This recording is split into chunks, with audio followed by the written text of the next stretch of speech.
Tiny Coaching, très important pour nous, et on a décidé de cibler pour ce premier webinaire une problématique vraiment d'actualité qui est le télétravail.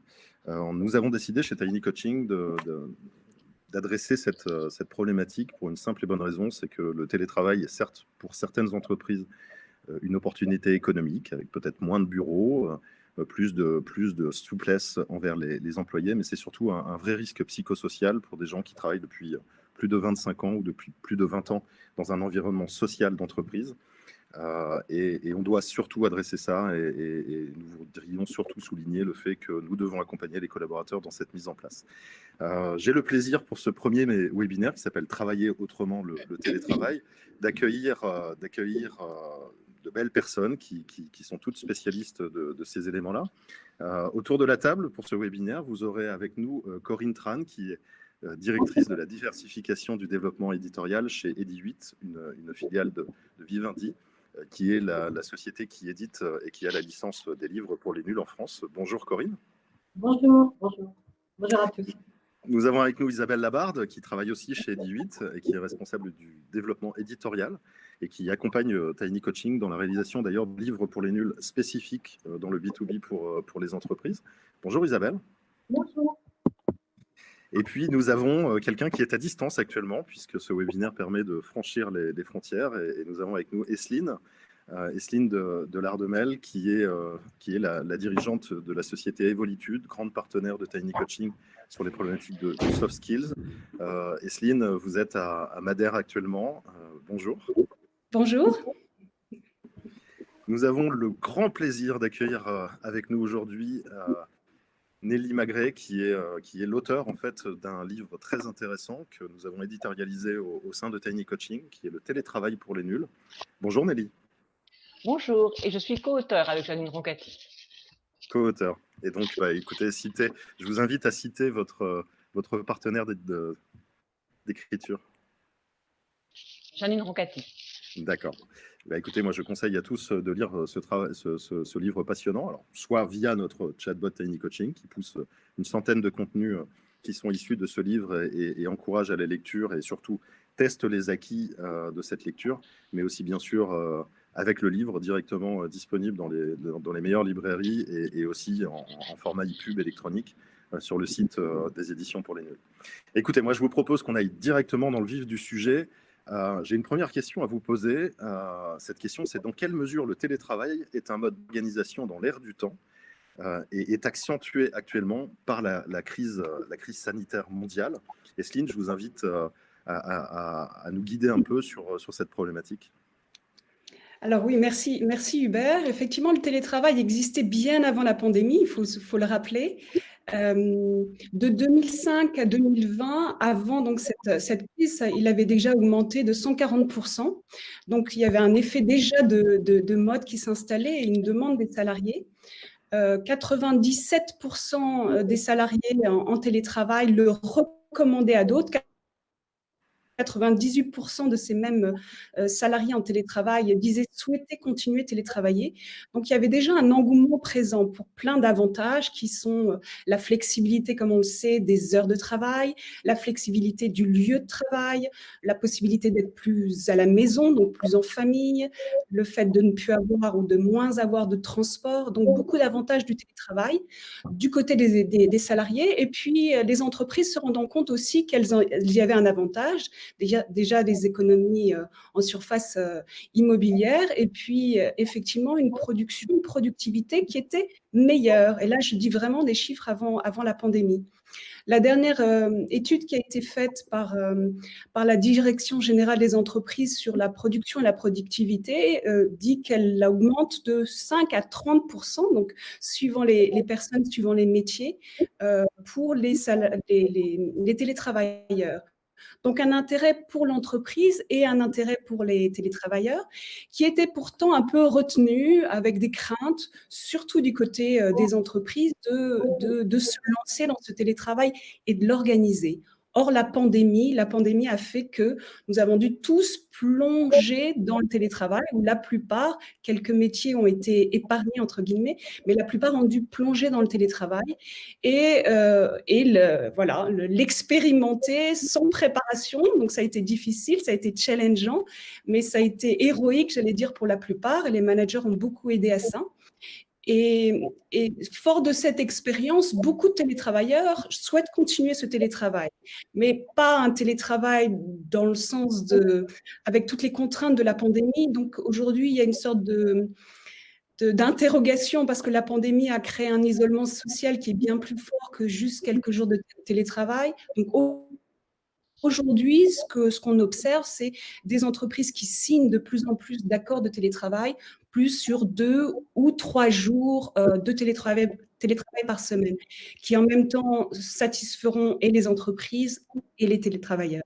Voilà, je ne sais pas si j'ai répondu à votre question. Non, c'est très bien, mais on peut noter dans ce que vous disiez qu'en fait, on a eu une phase où c'était vraiment un volontariat, ou du moins des personnes qui souhaitaient aller dans le télétravail, alors que la pandémie a apporté le fait qu'on a imposé aux gens, ou du moins les gens n'avaient pas d'autre possibilité que d'aller au télétravail. J'ai juste une question complémentaire par rapport à ça. Quand ces gens étaient volontaires du télétravail, avaient-ils cette nécessité néanmoins de revenir de temps en temps au niveau de l'entreprise pour avoir un lien social avec leurs collaborateurs ou avec leurs collègues? Alors, les collaborateurs en télétravail, je vous disais, à 98%, souhaitaient le continuer, tout en affirmant qu'il y avait des challenges.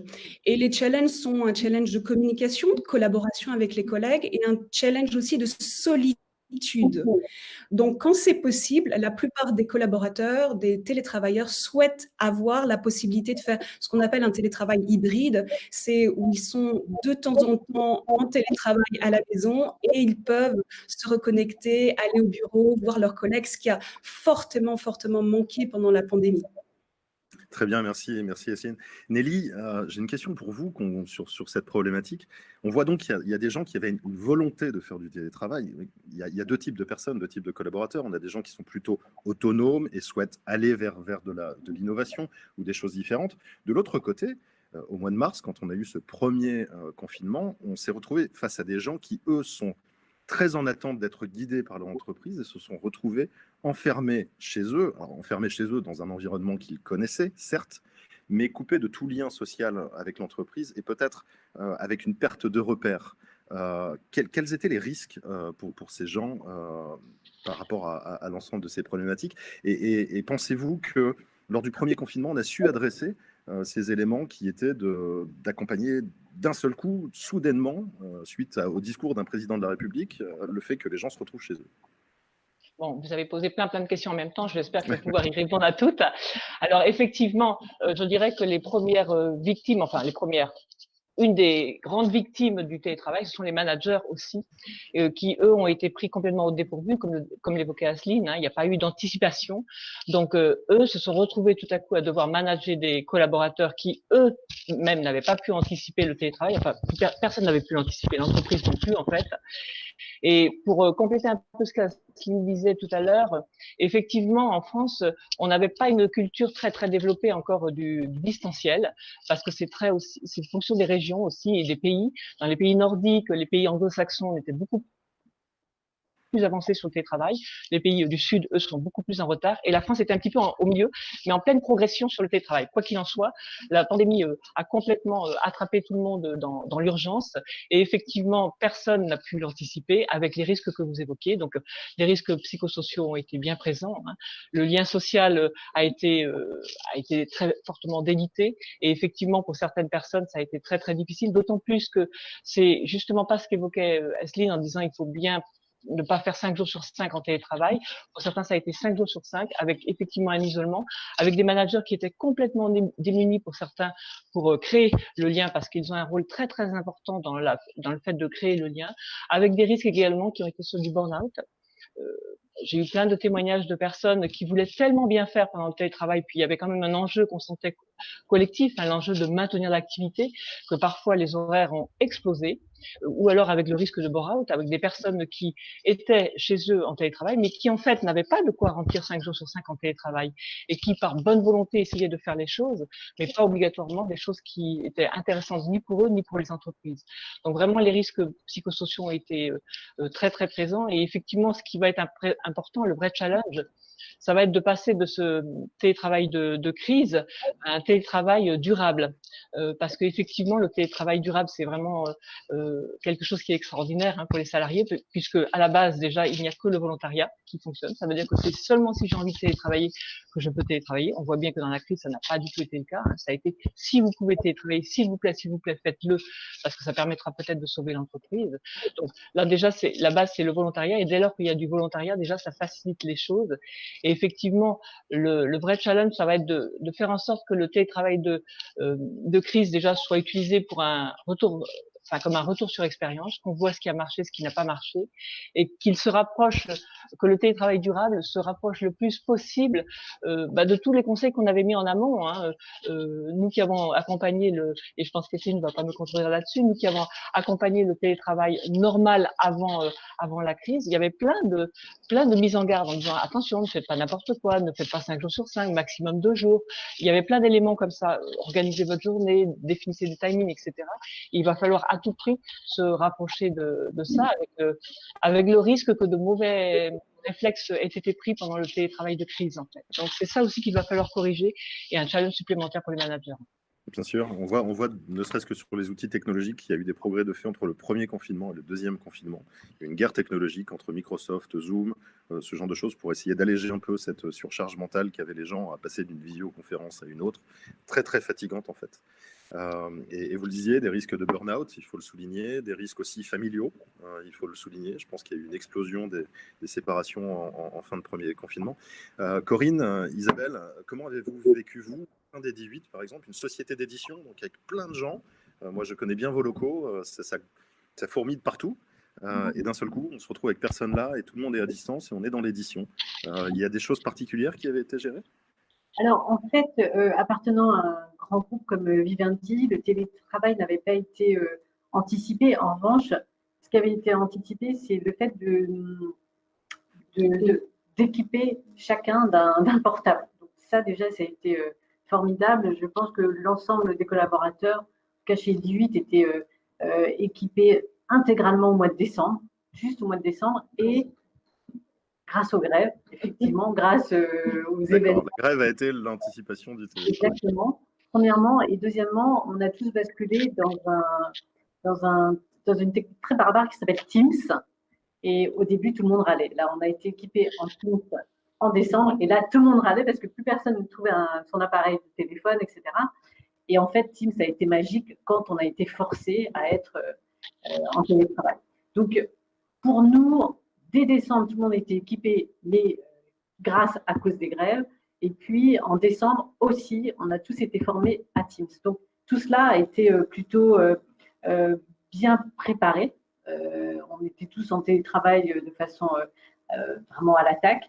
Et concernant l'activité, elle n'a pas vraiment cessé. C'est-à-dire que l'équipe a continué de s'activer. Vous savez, nous sommes une maison d'édition avec des éditeurs. Les éditeurs ont continué à travailler sur l'ensemble des projets qu'ils avaient.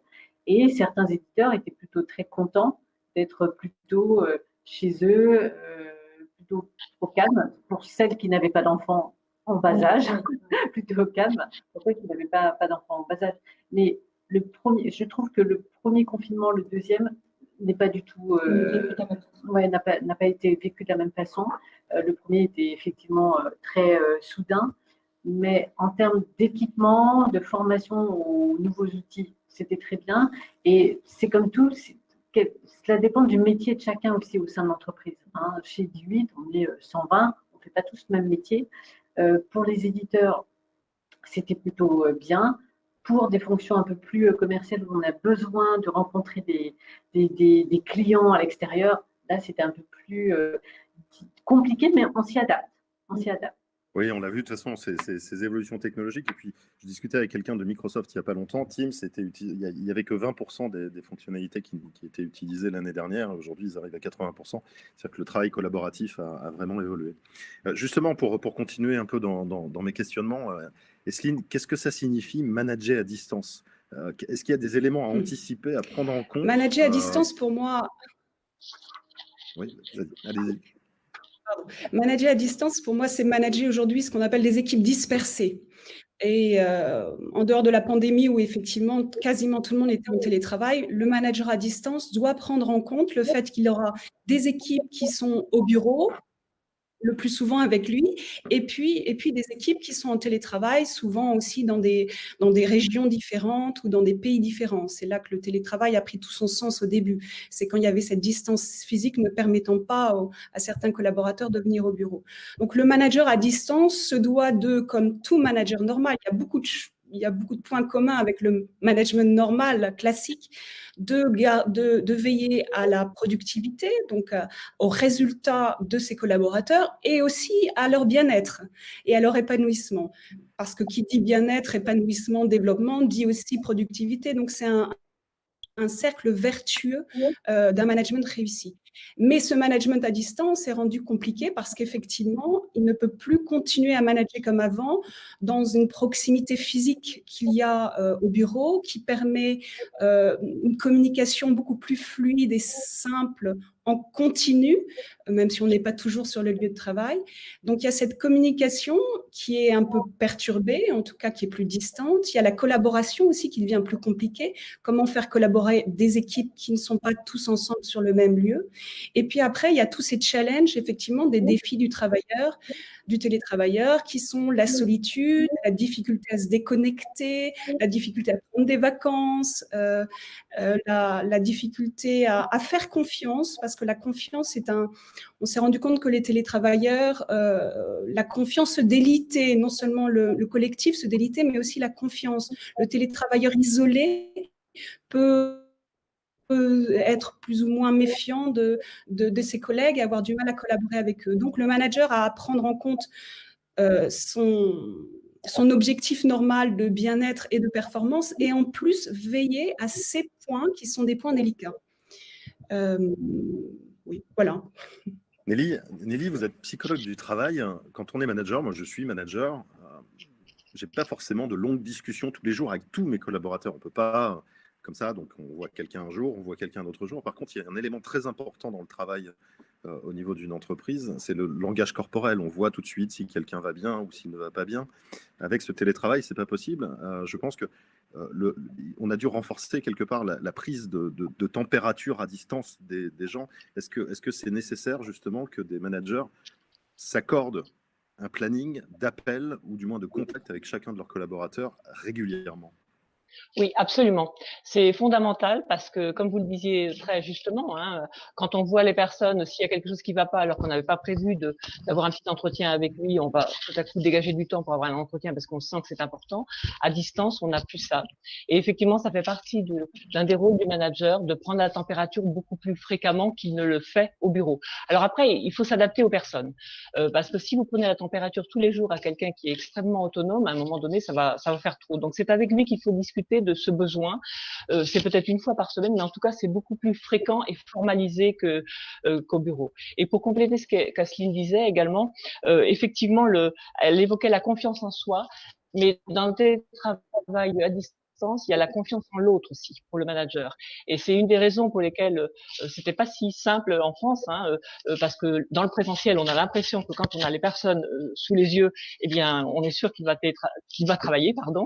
Alors que lâcher tout à coup et se dire que oui, il va être chez lui, il va travailler malgré tout, c'est pas si simple. Donc la confiance en l'autre est importante et dans cette confiance en l'autre, elle est canalisée aussi parce que le manager il donne pas carte blanche. Hein. C'est le fonctionnement par objectif et avec un suivi qui va être adapté à chaque personne. Donc ça c'est important du côté manager et du côté collaborateur, ça va être l'autonomie. Tout le monde n'est pas à même de pouvoir télétravailler et de travailler. Et effectivement, il y a cette autonomie du collaborateur qui est vraiment nécessaire. C'est un bien pour le manager, pour l'équipe et pour lui aussi. Parce que si tout à coup il se trouve chez lui en train de télétravailler et qu'il a des difficultés à faire le travail, il n'est pas très motivé par ce qu'il envisage de faire, ça va être très très compliqué pour lui de se mobiliser tout seul et de commencer à 8 ou 9 heures et de terminer à 17 heures. Donc, ce sont des éléments extrêmement importants dans le management à distance. Justement, commencer, terminer sont des éléments importants dans le télétravail. Il y a presque un rituel qui doit se positionner, parce que sinon on n'arrête jamais. Hein. Moi, je me souviens du premier confinement, on ne savait pas s'arrêter. Hein. À 22 heures, on était encore. Puis en plus, passer de la chambre à la cuisine, c'est quand même pas des choses faciles. Il y a des gens qui savent anticiper ça, hein, qui le veulent. Il y a des gens qui font pas de grosses différences entre leur vie privée et vie professionnelle. C'est le droit de chacun de vivre comme ça. Mais ça m'amène à la troisième question. Est-ce que vous voyez, Nelly, des risques psychosociaux, des risques physiques, psychosociaux possibles lors de la mise en place du télétravail qui seraient peu adressés ou mal adressés aujourd'hui par les entreprises ? Alors effectivement, on l'a déjà un petit peu évoqué tout à l'heure, les risques psychosociaux, c'est le délitement du lien social, la personne est complètement isolée, ça peut aller jusqu'à la déprime, et c'est là où ce que vous évoquiez tout à l'heure, le lien avec le manager va être extrêmement important, et le manager à distance va devoir entendre ce qu'on appelle nous les signaux faibles, voir les signaux faibles, pour essayer d'aller un peu plus loin et de dire à la personne mais comment ça va, comment tu vis les choses, donc il faut vraiment aller jusque-là. Il y a également donc le burn-out que vous évoquiez tout à l'heure, hein, on ne sait plus s'arrêter. Surtout qu'il y avait, durant le confinement, il y avait un vrai challenge, quoi. Il fallait que l'entreprise continue à vivre. Et tout le monde avait cette peur aussi de se dire, mais je vais contribuer à la survie de l'entreprise. On sentait bien qu'il y avait des choses compliquées et donc tout le monde y est allé. Et effectivement, commencer à 8 heures du matin et terminer à 22 heures, c'est pas bon parce que vous pouvez être sûr que au milieu de la nuit, vous y pensez encore au travail, quoi, parce que vous n'avez eu que ça toute la journée, vous n'avez que ça à alimenter dans vos rêves. Alors effectivement, vous parliez de rituels. Alors il y a ceux qui le font spontanément, vous avez raison, ils n'ont pas de difficulté pour démarrer, pour s'arrêter. Ceux qui ont plus de difficultés, il faut qu'ils définissent un rituel. Moi, j'ai entendu plein d'exemples sur les rituels. La personne qui dit, moi, le matin, je sors mon chien, le soir, je le sors aussi, il a besoin de sortir ces 2 jours-là. Donc, quand je sors le chien et quand je le ramène à la maison, je commence le travail. Quand, en revanche, je dois sortir le soir, vers 17h, 18h, après, je ne retravaille pas. D'autres qui m'ont dit des séances de méditation pour démarrer, pour terminer. D'autres, je prends une douche, c'est le début, c'est la fin. Mais en tout cas, il y a besoin d'un sas parce que c'est ce que vous évoquiez tout à l'heure. Effectivement, il n'y a plus de séparation entre vie personnelle et vie professionnelle. Quand on part au bureau, on prend sa voiture, on va quelque part, il y a un sas. Alors que là, il n'y a plus de sas et donc il faut se construire un sas pour ceux qui en ont besoin. Je ne peux pas le généraliser non plus, mais c'est à chacun de se rendre compte, vous-même, vous le dites, hein, Hubert, vous vous étiez rendu compte qu'à un moment donné, il était 22 heures, il fallait s'arrêter. Puis après, il y a l'environnement personnel aussi qui peut vous dire, bon, ça commence à bien faire, quoi. Donc, il faut entendre ça et effectivement se dire qu'on n'est peut-être pas capable tout seul de se dire, bon, il est telle heure, je m'arrête et créer des rituels autour de ça. D'accord. Céline, peut-être des exemples ou des témoignages complémentaires par rapport à ces éléments psychosociaux, ces éléments physiques ? Il y a effectivement, comme le dit Nelly, la nécessité du droit à la déconnexion, à s'autoriser cette déconnexion. La dernière étude prouve que les télétravailleurs travaillent plus de 40 minutes par jour quand ils sont passés en télétravail, là, sur le temps du confinement. Donc, il y a une sorte d'obligation qui s'est faite naturelle, les personnes croyant devoir travailler plus. Il y a une peur de ne pas en faire assez. Il y a l'impression qu'il faut remplacer les heures de transport par des heures de travail supplémentaires. Donc, la posture du manager qui incite et qui pousse au droit à la déconnexion, et ça peut être par des rituels de time off, comme ça s'est fait dans certaines entreprises, où on fait un rituel virtuel en équipe à 5h30 et après tout le monde se déconnecte, par exemple. Ça peut aider ces télétravailleurs qui auront tendance à travailler trop. Ce qui est important pour les managers, je pense aussi dans ces risques psychosociaux, c'est d'avoir des signaux confiance. Et pour moi, il y a 4 signaux. Le premier signal, c'est est-ce que la personne est à l'heure quand il y a des calls? Est-ce qu'elle est là, présente? Est-ce qu'elle fait ce à quoi elle s'était engagée? Est-ce qu'elle tient au courant le manager et les équipes de ce sur quoi elle avance? Et est-ce que quand on lui demande une info, elle le demande? Ça permet de voir si la personne est en décrochage et ou en souffrance. Et quand il y a vraiment ces signaux, j'invite le manager à parler et vraiment à crever l'abcès très rapidement. Donner du feedback, c'est compliqué. On est sur des impressions en plus la plupart du temps. Si on n'a pas la personne en visuel où on voit qu'elle est très fatiguée ou qu'elle lève les yeux au ciel quand on lui donne un nouveau dossier, il nous manque beaucoup d'éléments. Donc, ces signaux confiance et puis une demande de feedback et de retour d'expérience régulier du manager permettra de voir s'il y a risques psychosociaux, s'il y a décrochage et renvoyer sur les bonnes personnes pour accompagner ces personnes en difficulté. Mais pour moi, là, on est vraiment lié à la difficulté du confinement dans un télétravail choisi et simplement 2 à 3 jours par semaine. Il y a moins ces risques-là. Très bien, merci. On parlait de rituel. Alors, c'est vrai qu'en plus, ce rituel, il est doublé, hein, parce qu'il y a un rituel pour l'aspect professionnel, mais quand on télétravaille dans un confinement, il y a quand même un aspect familial important. Il y a 2 personnes qui télétravaillent, il y a des enfants qui suivent leurs études, qui suivent leurs cours.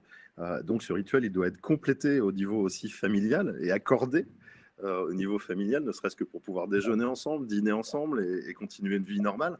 Juste à titre personnel de témoignage, Corinne, Isabelle, vous avez vécu ça comment, vous, par rapport à vos propres expériences? Vous aviez mis comme ça des rituels au niveau familial? Je sais, Corinne, que vous, votre conjoint est aussi très actif, donc il devait y avoir beaucoup de bruit dans cet appartement. Non, parce que ça dépend du. Alors, le confinement 1, nous étions à la maison de campagne pour la simple et bonne raison que nous avons une fille de 11 ans et que les écoles étaient fermées. Donc, nous étions dans une maison de campagne assez vaste et chacun avait une pièce. Donc, ça s'est plutôt très, très bien passé. En termes de rituel, et Céline et Émilie ont absolument raison, on le fait de façon même inconsciente. On ne se dit pas, tiens, là, à cette heure-ci, je sors le chien, donc après, je m'y mets. Non, c'est de façon absolument inconsciente. Une fois qu'on a fait toutes les tâches un peu domestiques, entre guillemets, qu'on a l'habitude de faire tous les matins, et bien voilà, et après, l'emploi du temps fait que on y va, et puis surtout, on se donne un véritable emploi du temps. On se donne des heures de réunion, des heures de call, des heures de meeting, des heures de workshop, et de l'agenda fait que nous suivons donc un rythme qui ne diffère pas vraiment de ce qu'on fait au bureau. Ce qui diffère vraiment, c'est la relation humaine, la sensation, surtout que mon équipe est une équipe de commercial. On a besoin tout le temps de nous parler, d'échanger, de construire, d'inventer, de rire. Voilà. Et c'est vrai que, bon, tout seul, on rigole un tout petit peu moins. Mais on a instauré aussi tous les vendredis soirs ce qu'on a appelé un drink tous les vendredis soirs oui, un peu alcoolisé, un drink à 19h, 18-19h, une fois par semaine. Voilà. Je pense que cet aspect drink continuera bien après le confinement et c'est peut-être des bonnes choses qui en sont issues. Nelly, il y a tout un chapitre de votre livre qui me tient à cœur et qui a vraiment retenu mon attention. C'est les prérequis matériels. Alors, pas forcément les prérequis matériels, mais comment faire d'une chambre un endroit de travail? Comment faire d'une bibliothèque un endroit de travail? Et comment faire que le soir, ça ne soit plus un endroit de travail? Et je sais que dans votre ouvrage, il y a plein de conseils comme ça pour essayer d'aménager, pour essayer de se dire, mais il faut faire cette différence. Oui. Alors, dans le télétravail durable, effectivement, enfin, on distingue vraiment bien les deux, nous, hein, télétravail durable et télétravail de crise, parce que télétravail de crise, les gens, ils ont fait ce qu'ils ont pu avec l'espace qu'ils avaient et alors qu'ils avaient peut-être absolument pas envie de télétravailler. Donc, dans le télétravail durable, effectivement, il faut anticiper en amont où je vais m'installer. Alors, ça ne veut pas dire qu'on est obligatoirement, donc Corinne a la chance, effectivement, que moi je suis dans le même cas, donc d'avoir un bureau pour soi, une pièce pour soi, donc ça c'est l'idéal évidemment, mais c'est pas le cas de beaucoup de personnes. Et il faut faire ce que nous on appelle les bureaux éphémères. Autrement dit, c'est un bureau on décide à un moment donné que le salon, par exemple, on va prendre le salon aujourd'hui, enfin à ce moment-là, va devenir notre bureau.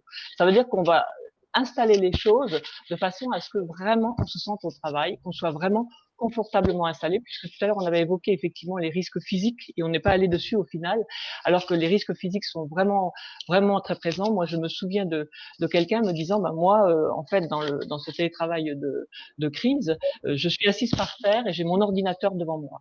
Ça vous pouvez être sûr que bon là ça n'a pas duré trop longtemps, mais 6 mois, 1 an, 2 ans comme ça et le mal de dos apparaît. ou bien alors des problèmes d'yeux parce que la visibilité n'est pas bonne, l'éclairage n'est pas bon. Donc, effectivement important de se mettre dans la tête, je démarre le travail dans des conditions qui sont bonnes et effectivement mon bureau éphémère, je l'ai installé. Alors là aussi, je peux vous raconter une anecdote de quelqu'un qui, effectivement, suite à la lecture du livre, nous a dit mais j'y avais pas pensé et effectivement maintenant, à chaque fois, je déplace ma table parce que la table, une de ces tables de salon est contre un mur a priori et je la mets à un endroit où c'est agréable pour moi et quand je bouge la table, effectivement, je sais que je vais démarrer le travail et dès que j'ai terminé ma journée de télétravail, hop, je remets la table dans le salon et ça redevient le salon. Et ça aussi, ça doit être des règles de fonctionnement qui sont définies avec toute la famille, parce que si tout à coup, vous décidez arbitrairement que le salon devient votre bureau, or il y a votre conjoint ou votre conjointe qui est présent et qui lui a décidé de regarder un film à ce moment-là, il va y avoir bataille effectivement, c'est le bureau ou c'est le salon. Donc ce sont des règles de fonctionnement où on doit se mettre d'accord et où effectivement les conditions matérielles favorisent le fait qu'on puisse télétravailler, sans compter tous les outils, on les a un peu évoqués tout à l'heure, hein, tous les outils qui doivent être bons, parce que rien de plus compliqué qu'un écran trop petit, par exemple, alors qu'on a l'habitude de travailler sur un grand écran, qu'on a besoin de travailler avec un grand écran. Pardon. D'accord, donc ça veut dire que, bon, au-delà de... Alors, moi, Céline, ça me fait rebondir sur une chose d'ailleurs, parce que tout ça, ça ressemble beaucoup au clean desk qu'on essaie de mettre en place dans les entreprises pour avoir un rituel de tout, pas nettoyer, mais de tout avoir clair pour revenir le lendemain matin. Et c'est vrai que c'est encore plus renforcé au niveau du télétravail. C'est vrai qu'un salon, on va pas passer d'un tableur Excel à une série Netflix, par exemple. C'est pas tout à fait possible.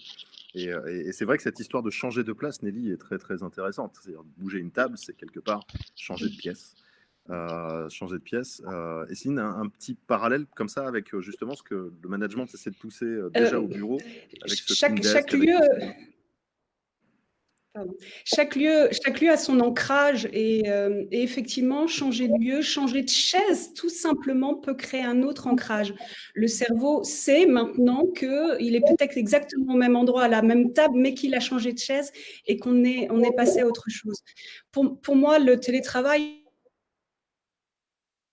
nécessite une auto-responsabilisation, une autodiscipline énorme. On n'a plus le cadre autour de nous apporté par le bureau avec le siège de bureau, on n'a plus les horaires apportés par le bureau avec les gens rentrent, les gens sortent, donc ça oblige les gens à se responsabiliser, à grandir, à s'autonomiser et prendre soin de soi est une vraie question, c'est-à-dire qu'à la maison, peut-être on a tous notre ordinateur portable, mais comme on n'y passait que 2 heures par jour, si on était mal installé, c'était pas si grave. Là, si on est 7 heures par jour avec un ordinateur portable, eh ben, il faut à un moment donné mettre, comme je l'ai là sous mes yeux, mon ordinateur portable, j'ai rajouté voilà, une pochette qui permet de lever pour que ce soit à hauteur de ma tête et pas que je sois sans cesse baissée. Je peux mettre un cale-pied. Il y a des petites choses qui peuvent être faites simplement à la maison, mais c'est vraiment aux télétravailleurs de se dire comment améliorer mon confort? Qu'est-ce que je peux faire pour moi maintenant? Et si c'est 10 € pour acheter un cale-pied, l'entreprise, j'espère, vous les remboursera, mais même si elle ne les rembourse pas, faites-le pour vous-même. Posez-vous la question, qu'est-ce qui est bon pour moi? Et peut-être que ça amènera aussi à changer l'endroit où vous mettez la télévision, comment vous vous asseyez dans votre canapé, ça oblige vraiment à faire attention à soi. Isabelle, peut-être un témoignage personnel sur ce que vous avez vécu, vous, par rapport à ça, et comment vous avez aménagé les choses chez vous pour pouvoir télétravailler. Moi, je me souviens avoir travaillé avec vous, alors que vous étiez en télétravail comme moi, et on a travaillé. On l'a vu dans mon jardin, donc moi j'ai aussi de la chance, et je n'ai plus d'enfants petits, donc tout va bien, mais j'ai un chien, en revanche, qui savait bien à l'heure précise me rappeler à l'ordre. C'était plutôt effectivement un métronome, parce que bon, les animaux ont une horloge dans la tête. Et autrement, j'avoue que c'est le problème de saison aussi, parce que c'est ce que souvent les gens nous disent, c'est qu'il faut s'organiser en fonction de la saison. Premier confinement, on avait la chance d'être au printemps, etc., de pouvoir profiter plus de l'extérieur. Deuxième confinement, la nuit tombe vite, donc les gens, s'ils n'ont pas fait leur pause à midi pour aller prendre l'air, 17h, 18h, c'est beaucoup moins encourageant. Ce qui fait qu'il y a beaucoup de gens qui sortent plus du tout, qui sont complètement dans leur tunnel jusqu'à la nuit est tombée, on ne l'a pas vu, etc. Et là, je pense qu'il y a un souci effectivement de déconnexion aussi, peut-être plus encore l'hiver qu'au printemps. Et moi, les rituels, c'est vrai que l'avantage, c'est qu'effectivement, on est en besoin, nous, de contact et que spontanément, on fait beaucoup de réunions, même informelles, pour échanger, pour réfléchir ensemble. Donc ça m'a pas… Et j'ai remarqué aussi que je sollicitais beaucoup les collègues d'autres services pour éviter la surenchère de mails, des choses comme ça, et que les gens étaient très surpris et agréablement surpris que je les appelle et que on se voit, etc. Parce qu'il y a effectivement un sentiment d'isolement qui peut vite arriver. Voilà, cette prise de température nécessaire par le manager, ce manque de contact visuel qui fait que le langage corporel ne peut pas être vécu, ne peut se faire bien sûr que par l'appel. Nelly, peut-être un futur chapitre pour votre livre sur l'utilité d'avoir des animaux de compagnie pour nous remettre en ligne. Esline, peut-être que les animaux de compagnie ne seront pas financés par les entreprises, on ne sait pas, mais d'où cette nécessité d'avoir des compagnons autres que des collègues, et peut-être que sa famille, mais avec des animaux de compagnie. Écoutez, nous, les animaux de compagnie, le télétravail, parce qu'ils ont un autre rythme avec leur maître, et je pense qu'eux, ils y ont beaucoup gagné aussi. D'accord, ne serait-ce qu'en présence. Écoutez, nous, chez Tiny Coaching, on a justement voulu adresser cette problématique de télétravail sur cet axe psychosocial, mais rapidement, ça veut dire qu'on ne peut pas aller dans de la formation très dense, très dense, très complète, et donc on a un besoin de vulgarisation, on a besoin de pouvoir pousser les mêmes informations à des gens de haut management, de middle management, mais aussi des gens qui sont plutôt des gens habitués à être encadrés. Et c'est pour ça qu'on s'est associé avec vous et D8 sur cette collection pour les nuls, cette vulgarisation et cet excellent ouvrage de télétravail pour les nuls qui survole l'ensemble des problématiques et qui peut le faire comprendre à tout le monde. Corinne, en quoi la pédagogie des livres des éditions First peuvent aider les managers et les collaborateurs à mieux vivre ce télétravail? Alors, un petit mot sur les origines de cette collection pour les nuls. C'est une collection qui puise ses origines aux États-Unis. Elle a été créée il y a 25 ans par une maison d'édition qui s'appelle la Wiley Publishing. La Wiley Publishing est un acteur très reconnu dans l'édition d'ouvrages de référence et d'éducation supérieure. Et il y a 25 ans, cette maison d'édition s'est dit on touche beaucoup les milieux universitaires, les milieux scientifiques, et on souhaiterait toucher le grand public. Donc, ils se sont dit, on va créer une collection qui s'appelle For Dummies. Jusqu'à présent, ils s'adressaient à des gens très savants. Et ils se sont dit, il y a peut-être un marché à prendre auprès du grand public. Et ils ont créé For Dummies. Et ils ont démarré la collection avec un ouvrage traitant de l'informatique. Il y a 25 ans, l'informatique était une discipline absolument ardue pour la plupart d'entre nous. Et ils ont commencé à éditer ces ouvrages sur l'informatique en faisant des manuels, mais comme des outils. Donc des manuels de décryptage avec des informations très claires, très digestes, accessibles à tous et pratiques. Depuis 25 ans, le modèle n'est pas démenti, puisque la recette du succès des nuls réside vraiment dans les fondements de cette méthode d'apprentissage qui est unique. C'est une méthode d'apprentissage dans la transmission des savoirs qui permet aux gens d'apprendre rapidement et efficacement. L'ouvrage de Nelly en est vraiment la preuve totale. Donc, cette technique, cette méthode d'apprentissage réside en une charte éditoriale très serrée, inamovible, très organisée, une structuration des chapitres très à tiroir. En fait, on peut ouvrir un ouvrage pour les nuls à la fin, commencer par la fin, revenir au début, etc. etc. Donc, vraiment une organisation des chapitres à tiroir, et puis avec de la répétition tout le long de l'ouvrage. La répétition fait partie de la pédagogie. Hein. Bien sûr, de la neuropédagogie d'ailleurs. Exactement. Ensuite, des contenus accessibles. Voilà, ça c'est notre maître mot, des contenus accessibles avec des phrases courtes et des paragraphes courts. Les ouvrages pour les nuls peuvent être assez denses, mais le ton, pour le coup, est assez décomplexé. Hein. L'approche est vraiment directe entre son auteur et son lecteur, avec même des pointes d'humour, donc ce qui ne gâche rien quand on a affaire à la discipline d'apprendre une thématique. Il y a aussi des pictos et des icônes très très claires tout le long de l'ouvrage. Bref, avec un ouvrage pour les nuls, le lecteur est pris vraiment et guidé par la main pour un apprentissage absolument progressif.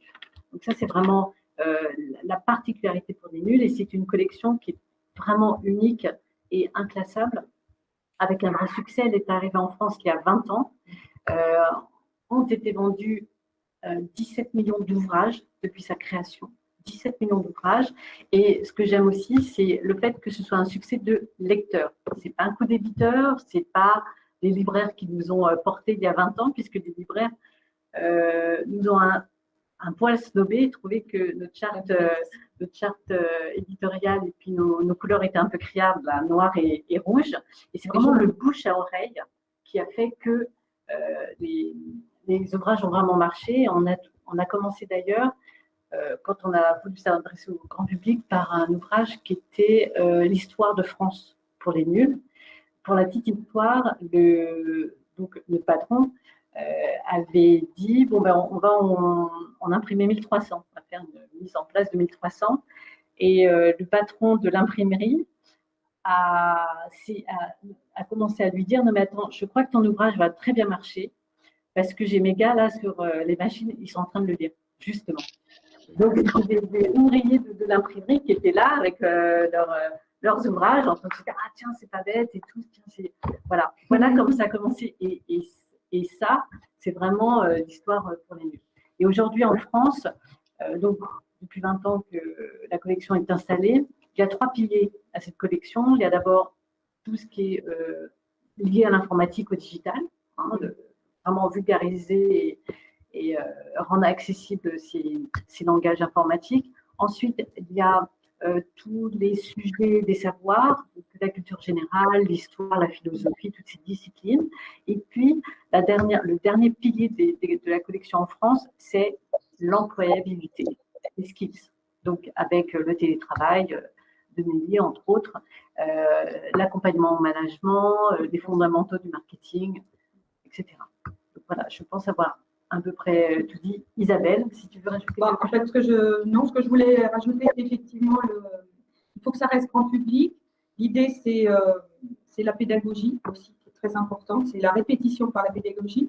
Et surtout, contrairement au nom, quand on a lu le livre, on n'est plus nul à la fin, parce qu'on a vraiment maîtrisé. Parce que d'une part, on choisit des spécialistes, des experts sur chaque sujet, et on est la preuve. Et à chaque fois, c'est vraiment des gens qui connaissent le sujet, qui l'ont démontré, et qui, pour le coup, ont l'intelligence aussi de se plier à la charte, qui est quand même très, très précise, d'écriture du livre. C'est-à-dire toutes ces parties, ce découpage, donc il y a quand même une structure qui, justement, est un exercice intellectuel par l'auteur, pour ensuite aider le lecteur et le prendre par la main tout au long du livre. Et le prendre par la main pour, justement, aller piocher les infos où qu'il soit. On lui répète à chaque fois où il se trouve, où est-ce qu'il va trouver l'autre info, etc. Et puis on est en connivence avec le lecteur. Donc, il y a à la fois un côté, c'est sérieux, il y a quand même un expert, etc. Mais on a une connivence, on ne juge jamais le lecteur.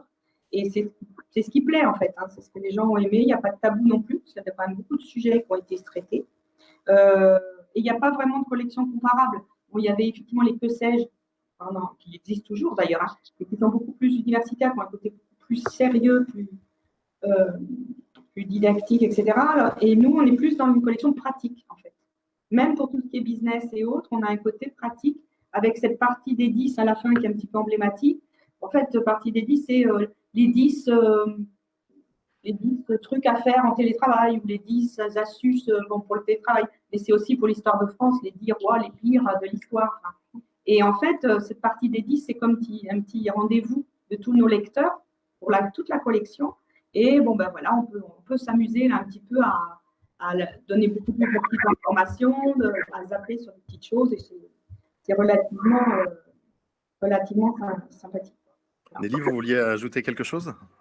Oui, je me retrouve complètement dans ce que Isabelle et Corinne disent quand on a eu à écrire le livre. Et effectivement, ça a été une belle rencontre parce qu'avec Janine Roncati, on trouvait tellement super le projet du télétravail qu'on se disait mais il faut encourager parce que c'était avant le confinement, c'était avant tout ça que nous on avait décidé. Donc on n'avait pas du tout senti venir le virus, même si on nous a accusé après de peut-être avoir mis le virus en place pour anticiper ou bien alors pour avoir trouvé une stratégie marketing d'enfer. Mais c'est pas du tout le cas. Et effectivement, nous, notre objectif à l'époque, c'était de se dire, c'est un projet tellement super, le télétravail, qu'il faudrait faciliter le télétravail pour tout le monde, qu'on soit manager, qu'on soit télétravailleur, qu'on soit non télétravailleur aussi, parce que c'est important quand on a des collègues télétravailleurs, ou qu'on soit de la famille, de l'entourage personnel. Et on voulait vraiment quelque chose de très pragmatique avec plein de conseils. Et alors, on est rentré complètement, en fait, ce sont deux visions des choses qui se sont rencontrées. Et effectivement, on n'a pas eu de mal. Enfin, on a pris du temps pour l'écrire, mais on n'a pas eu de mal, en tout cas, à rentrer dans la philosophie des nuls, parce que c'était notre projet à nous au départ, quoi, aussi. C'est vrai que ce livre est sorti à point nommé puisqu'il est sorti à peu près au même moment, donc on ne va pas aller dans la théorie du complot et je pense qu'on n'avait pas d'informations venant de Chine, mais qu'est-ce que je voulais dire, mais il est tombé au bon moment et ce qui fait son succès. Moi je vais ajouter juste une petite chose, on applique cette méthodologie pour les nuls en plus de méthodologies plus coaching, telle que celle que produit Esleen avec sa société Evolitude. On a toujours une petite remarque de nos apprenants au démarrage des projets, plutôt humoristiques, ils disent comment cela, c'est de la formation, vous dites nul, donc on est nul. Et puis quand on va au fond des choses, on s'aperçoit que presque tout le monde a un livre pour les nuls chez lui, sur une problématique. Et bien sûr que tous ces livres sont écrits par de grands experts. Et juste à titre de témoignage, nous venons de signer des accords avec des écoles d'informatique, des écoles de management, sur lequel nous allons pousser des vidéos de coaching, bien sûr, telles que peuvent le faire Esleen et d'autres, mais aussi des bribes de livres pour les nuls, des extraits de livres pour les nuls que nous éditorialisons, sur lesquels nous posons des questions avec un ancrage mémoriel, donc tout cela dans la neuropédagogie. Et ces choix ont été faits par les écoles parce que ces livres sont écrits par des experts reconnus et très reconnus. Je voudrais juste, Corinne, vous poser, continuer ce petit débat sur cette pédagogie, sur le fait qu'en fait, quand on a une méthodologie de la sorte, on peut l'appliquer à n'importe quelle transformation. Je veux dire qu'une entreprise qui aurait une transformation ou peut-être un parcours d'intégration dans une entreprise peut utiliser ce type d'ouvrage et créer son propre ouvrage. Oui, tout à fait.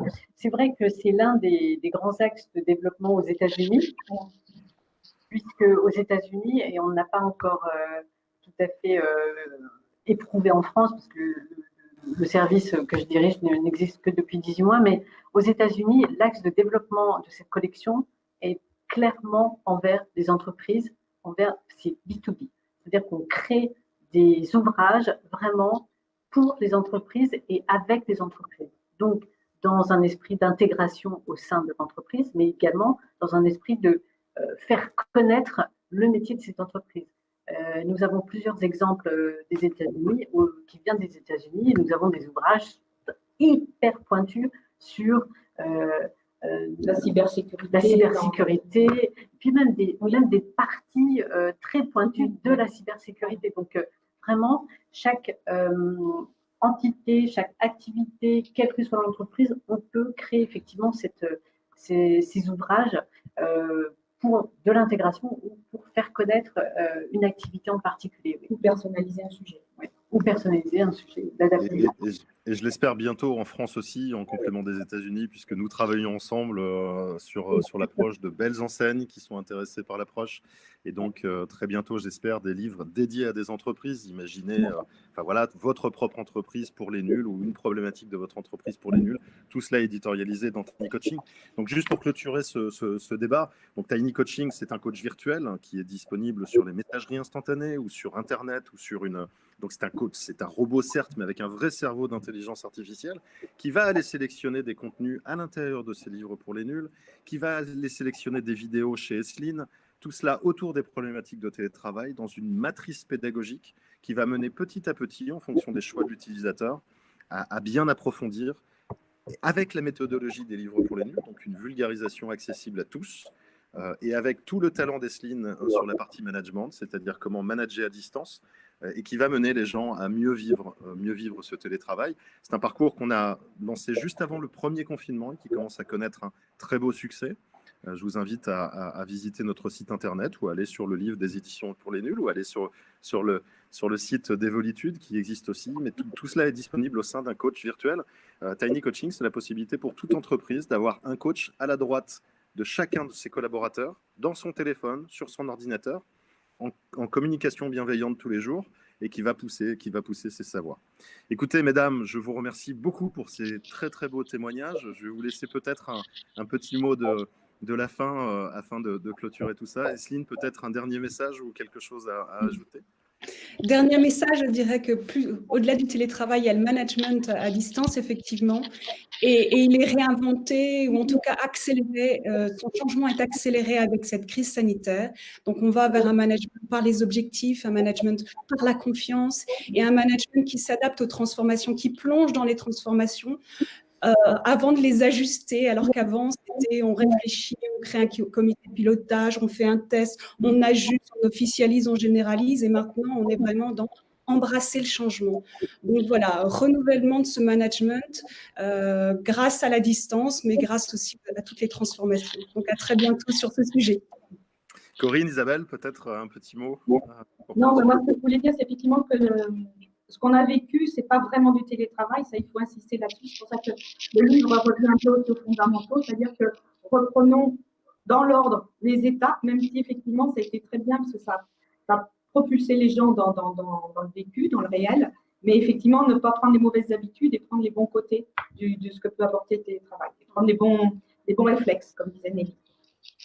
Et puis le mot de la fin pour Nelly, excellente co-autrice de ce très très bon livre qui a passionné nos éditorialistes. On en a tiré 120 contenus.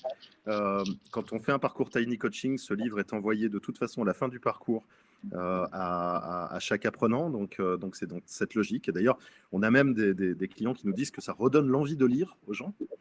C'est-à-dire qu'ils commencent à lire à l'intérieur. Le coach virtuel leur envoie des contenus et puis ça donne envie de lire. Et comme ils reçoivent le livre à la fin, ils le lisent complètement. Donc ça, c'est une bonne nouvelle. Et on en est tous satisfaits. Nelly, peut-être le mot de la fin justement à propos de tout cela. Qu'est-ce qu'il faut vraiment souligner? Et en vous remerciant vraiment de votre participation, Nelly. On est très très heureux de vous avoir eu dans ce débat. Merci de m'avoir invité. Alors, je suis consultante, mais je suis également coach. Et dans mon métier de coach, on parle de cadeaux cachés. Et effectivement, on voit bien que ce virus, ce confinement, au départ, c'est une vraie catastrophe qui nous est tombée dessus. Mais moi, j'ai déjà trouvé un des cadeaux cachés, c'est le changement de la représentation du télétravail. Parce que le télétravail, avant, vraiment, c'était vécu comme, excusez-moi le terme, mais les glandeurs, qui veulent rester chez eux et qui veulent pas, en fait, travailler. Alors que là, ça a été transformé en le moyen de sauver l'économie en France. Et ça a vraiment boosté le télétravail et on ne reviendra plus en arrière. Et ça, c'est vraiment le beau cadeau caché de ce confinement parce que je pense vraiment que le télétravail n'a pas dit son dernier mot. Vraiment. Non, mais je pense qu'il y a encore plein de choses à faire. Donc, j'invite tout le monde à prendre connaissance de cet ouvrage, à demander à nous faire des demandes de ces parcours qui sont un parcours lié de très très belles vidéos, une quarantaine de vidéos d'évolutude, plus une centaine de contenus tirés de votre livre.